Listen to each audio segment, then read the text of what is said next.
नमस्कार, TV 9 digital पर बहुत स्वागत है आप सभी का। आपके साथ मैं हूं गौरव अग्रवाल और आज न्यूज वॉल विद गौरव अग्रवाल में बात बजट की, जिसको बूस्टर बजट कहा जा रहा है। कहा जा रहा है कि कोरोना की वजह से अर्थव्यवस्था को लगे धक्कों को अब ये बजट सहारा देगा और अर्थव्यवस्था जो उभरती हुई दिख रही है इसको पंख देगा। वैसे तो बजट सरकार का आय व्यय का लेखा जोखा होता है, जिसमें सरकार बताती है कि कितने पैसे वो कमाएंगे और कितने पैसे वो खर्च करने जा रही है, लेकिन हर बार सभी अलग अलग वर्गों को अपने अपने हिसाब से बजट में उम्मीद रहती है कि उनको क्या मिलेगा। नौकरी पेशा इनकम टैक्स में राहत ढूंढता है, जो गरीब लोग हैं वो ये उम्मीद करते हैं, या जो कम आय वर्ग के लोग हैं वो ये उम्मीद करते हैं कि सरकार उनके लिए इस बार कौन सी ऐसी योजना लेकर आएगी जिससे उनकी ज़िंदगी में कुछ आसानी हो, जिससे उनकी ज़िंदगी और बेहतर हो। और उच्च आय वर्ग ये सोचता है, या जो बिजनेस कम्युनिटी है वो ये ढूंढती है कि इस बार सरकार ईज ऑफ डूइंग बिजनेस के लिए या उनके कारोबार को बढ़ाने के लिए ऐसी कौन सी योजनाएं लेकर आएगी जिससे उनके व्यापार में बढ़ोतरी हो सके। तो सभी अपने अपने हिसाब से बजट से उम्मीदें रखते हैं, लेकिन क्योंकि सरकार पहले ही आत्मनिर्भर भारत पैक के योजना के तहत काफी पैसा खर्च कर रही है, इसलिए जानकार ये बताते हैं कि सरकार कोई बहुत बड़ी योजना लेकर आए इसकी उम्मीदें कम हैं। लेकिन फिर भी जो हमारे सूत्र बता रहे हैं, जो हमें जानकारी मिल रही है और जो माहौल लग रहा है, उसको देखते हुए ऐसा क्या हो सकता है बजट में जो आपके लिए बेहतर हो, या बजट में क्या घोषणाएं हो सकती हैं, आइए उस पर बात करते हैं। देखिए, 5 राज्यों के विधानसभा चुनावों के बीच ये बजट आ रहा है और उत्तर प्रदेश जो कि देश का सबसे बड़ा सूबा है, वहां चुनाव के बीच ये बजट आ रहा है। किसान आंदोलन के बाद ये बजट आ रहा है, तो इन सब चीजों की छाया इस बजट पर हो सकती है, इसको नकारा नहीं जा रहा। तो क्या हो सकता है? सबसे बड़ा ऐलान किसानों के लिए हो सकता है। जो किसान निधि सरकार देती है किसानों को 6,000 रुपए सालाना, 2,000 रुपए करके की एक किश्त जो होती है, 3 किश्तों में जो दिया जाता है। सूत्र ये बता रहे हैं कि किसान आंदोलन से पैदा हुई नाराजगी को दूर करने के लिए या संभावित नुकसान को खत्म करने के लिए सरकार इस योजना का दायरा बढ़ा सकती है। हो सकता है इस योजना में कुछ और लोगों को शामिल किया जाए, या यह हो सकता है कि इस योजना की राशि बढ़ा दी जाए, 6,000 से और बढ़ाकर उसको 8,000, 10,000, 12,000 कुछ भी किया जा सकता है। तो एक यह ऐलान हो सकता है। दूसरा, क्योंकि सरकार 80 लाख लोगों को देश में फ्री राशन बांट रही है कोरोना के बाद, क्योंकि लोगों की रोजी रोटी का संकट पैदा हुआ है, उनके खाने और 2 जून की रोटी का संकट उनके सामने पैदा हुआ है, तो मार्च तक सरकार ने उस योजना को बढ़ाया है। जानकार ये कह रहे हैं कि ऐसा हो सकता है और सूत्र बता रहे हैं कि ऐसी कोई बड़ी बात नहीं, क्योंकि सरकार के पास अपना बफर स्टॉक काफी है एफसीआई के पास, तो सरकार इस योजना को भी आगे बढ़ा सकती है। हो सकता है इस योजना का स्वरूप बदला जाए, इसको और मॉडिफाई किया जाए और बड़ा किया जाए, या इस योजना को और आगे बढ़ाया जाए, यह भी सरकार कर सकती है। आवास योजना जो कि सरकार के लिए काफी अच्छी साबित हो सकती है आने वाले चुनावों में, जैसा कि जानकार कह रहे हैं, उस योजना को आगे बढ़ाया जा सकता है।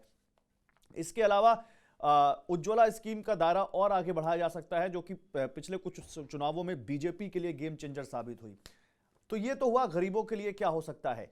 श्रम पोर्टल पर जिन लोगों ने रजिस्ट्रेशन किया है उनके लिए सरकार कोई एक योजना ला सकती है।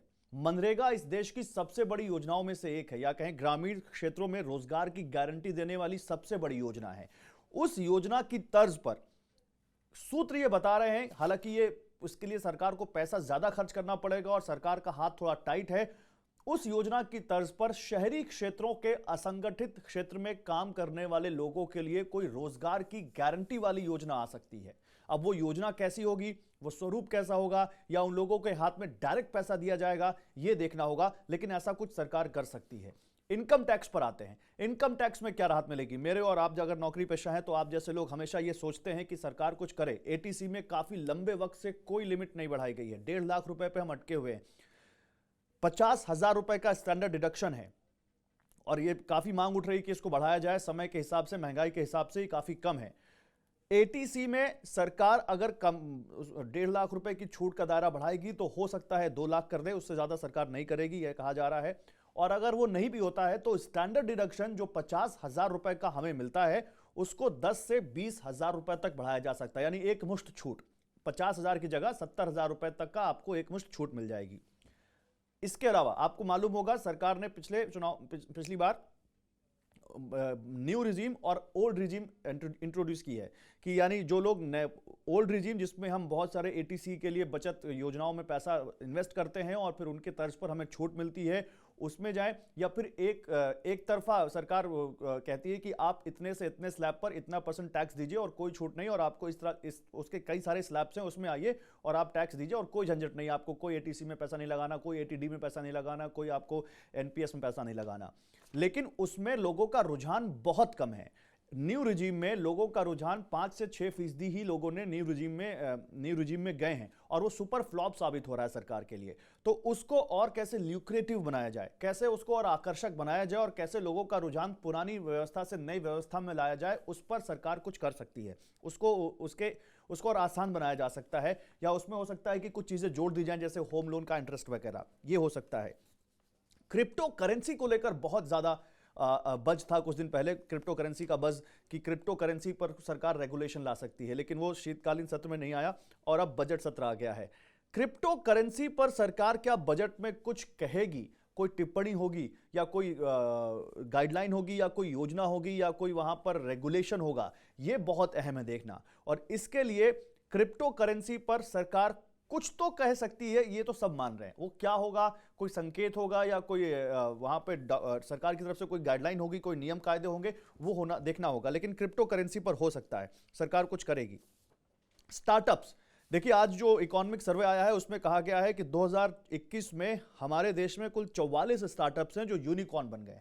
यूनिकॉर्न क्या होता है? यूनिकॉर्न वो होता है जिस स्टार्टअप की मार्केट वैल्यू $1 अरब के पार चली गई है, और पहली बार किसी एक साल में इतने स्टार्टअप यूनिकॉर्न बने हैं हमारे देश में। यानी वो इकोसिस्टम स्टार्टअप का धीरे धीरे और मजबूत हो रहा है और बेहतर हो रहा है। लोग जोखिम उठा रहे हैं, लोग नौकरी करने की बजाय अपनी कंपनियां खोलने का रिस्क ले रहे हैं, और वो उसको आगे बढ़ा रहे हैं और दूसरे लोगों के लिए रोजगार पैदा कर रहे हैं। वो ये स्टार्टअप का इकोसिस्टम है जो धीरे धीरे ये आंकड़ा बताता है कि अच्छा हो रहा है कोविड के इस लहर के 2-3 झटकों के बावजूद।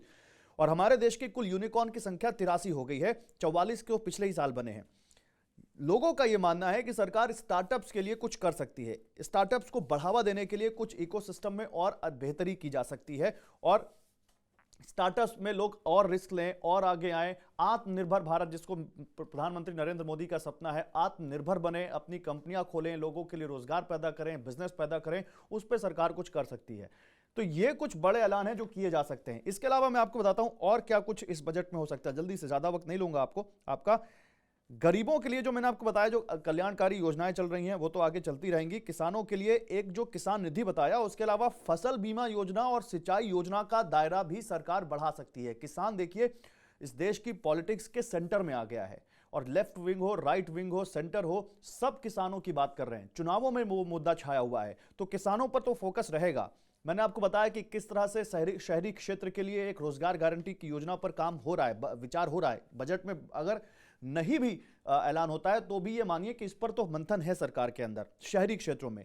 तो हो सकता है कि रोजगार के लिए जो सरकार की PLI स्कीम है, प्रोडक्शन लिंक्ड इंसेंटिव स्कीम, जो इंडस्ट्रीज को दी जाती है, उसका दायरा बढ़ाया जाए ताकि और रोजगार पैदा हो देश में, क्योंकि रोजगार बहुत बड़ी चुनौती है इस सरकार के लिए।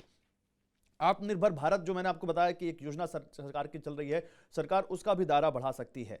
इसके अलावा अब यह देखना है, डिफेंस बजट में बढ़ोतरी हो सकती है, और क्योंकि चीन और पाकिस्तान से, खासकर चीन से पिछले कुछ सालों में तनाव बढ़ा है सीमा पर, और इसलिए मांग ये उठ रही है कि अब हमारे पास राफेल, जो सबसे आधुनिक विमान है, हमारा आधुनिक फाइटर जेट है, वो भी 4.5 पीढ़ी का कहा जाता है, 5वीं पीढ़ी का नहीं कहा जाता है। तो 5वीं पीढ़ी के जो आधुनिक फाइटर जेट्स हैं उनको शामिल कराया जाए और ज्यादा सेना को आधुनिक बनाया जाए, उस पर सरकार का जोर हो। तो उस पर डिफेंस बजट कितना बढ़ेगा ये देखना होगा। पिछली बार 6 से 7% बढ़ा था। ये कुछ बड़े ऐलान हैं जो इस बजट में हो सकते हैं। देखिए, करने को हम बहुत सारी बातें कर सकते हैं। हम LTCG की बात कर सकते हैं, हम STT की बात कर सकते हैं, हम एजुकेशन बजट की बात कर सकते हैं, हम हेल्थ बजट की बात कर सकते हैं। लेकिन ये वो जो कुछ कॉन्क्रीट ऐलान है, मैं उनको लेकर आया हूं। हेल्थ बजट पर सरकार का फोकस इसलिए भी रह सकता है क्योंकि कोरोना के बाद पूरा जोर उस पर है, ऑक्सीजन के प्लांट्स लगाने को लेकर, देश में नए नए अस्पताल खोलने को लेकर, लेकिन वो ऑलरेडी सरकार कर रही है। अब उसमें कुछ कोई बहुत बड़ा ऐलान हो ये ऐसा लगता नहीं है। वैक्सीन पर सरकार ने काफी खर्च किया है। वैक्सीन को लेकर सरकार आगे क्या, सरकार का ये मानना है कि वैक्सीन की उपलब्धता और सप्लाई चेन पर उन्होंने जो काम किया है उसकी वजह से मौजूदा जो वित्तीय वर्ष है उसमें 9.2% रहेगी जीडीपी ग्रोथ, और आने वाले साल में 8 से 8.5% रह सकती है, जो कि ये बताता है कि हमारी अर्थव्यवस्था कोरोना के इस धक्के के बावजूद, कोरोना में अर्थव्यवस्था जितनी नीचे गई थी 7% से ज्यादा, उससे अब उभर कर आगे आ रही है। तो अर्थव्यवस्था पर सरकार का जोर, इंफ्रास्ट्रक्चर स्पेंडिंग, कैपिटल एक्सपेंडिचर पर सरकार का जोर तो हर बजट में रहता है। इस बार के बजट में वो जो स्पेसिफिक ऐलान हो सकते हैं, मैंने आपको वो बताने की कोशिश की है। बाकी बजट में तो बहुत सारे ऐलान होते हैं और वो हम आपको लगातार बताते भी रहेंगे। फिलहाल दीजिए इजाजत। Thank you.